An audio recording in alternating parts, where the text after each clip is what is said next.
NPR's ELEANOR BeardsLEY is in Toulouse and joins us now. And ELEANOR, today's attack occurred just before classes started. The man arrived on a motorcycle. What more can you tell us about the attack and the victims? That's right, Robert. I went to the school today. I arrived here, after the shooting, obviously, and there were still a lot of parents and students and just, neighborhood people. The school was in a really nice, quiet neighborhood of Toulouse, still standing out in the street. And I spoke with witnesses who actually saw it. And they said about 8 o'clock in the morning, tons of students and their parents were out in front of the school because actually it was a pickup point for a bus to another Jewish school just for younger children. This was like a middle school, and people would bring their smaller children to go to take a bus to a elementary school. And so he pulled up and apparently shot a rabbi who was a teacher at the school and his two children who were ages 3 and 6, and then walked into the school, and there was a younger girl, 8 years old, and point blank held the gun to her temple and shot her, and then calmly got on his motorcycle and left. People said he was dressed in black, and everything, his face was covered, but a few witnesses said he had very clear green eyes. People were very shaken up. There was like a state of shock, and you could feel that the neighbors and people involved actually wanted to talk about it. They were all out there. It was just a scene all day long. Now, this is the third attack on unarmed people in the region. Where were the previous attacks, and who was targeted in those?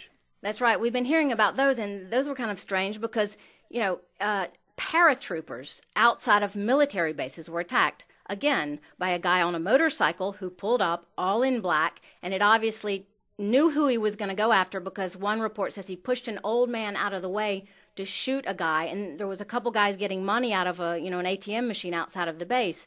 So in 2 different attacks, he killed 3 other people. Now police are saying it's the same car. He left his cartridges everywhere on the ground, wasn't careful. It's the same gun. They've got the license plate of the scooter. It's the same, moto, they're calling it, and we think it's the same person. And again, his victims in those prior shootings, while they were all in the military, the notion that these were racist killings, the connection here, I gather, is that they've been identified as having been either 3 of them North African and 1 West Indian. That's right. 3 of the people targeted were Arab Muslims serving in the French military, and 1 was from the Antilles, so he was, dark black. And then today it was Jewish children. I mean, who kills soldiers and children? So it's a very strange mix, and people are very much on edge by someone who would go after these different, kinds of people. And do we know anything about the search for the suspect? Well, they're talking about that. Everyone is on edge because there's a manhunt going on in France. People are saying, they can't quite figure out who would kill these disparate people, but they're saying the biggest theory is that it's some sort of racist neo-Nazi person who targeted Muslims and Jews and Africans, and that's the biggest thing we're going on now. And everyone, there's high security, and they're saying he could be a terrorist or a serial killer, and he may strike again. Thank you, ELEANOR. Thank you, Robert. That's NPR's ELEANOR BeardsLEY speaking to us from Toulouse in France.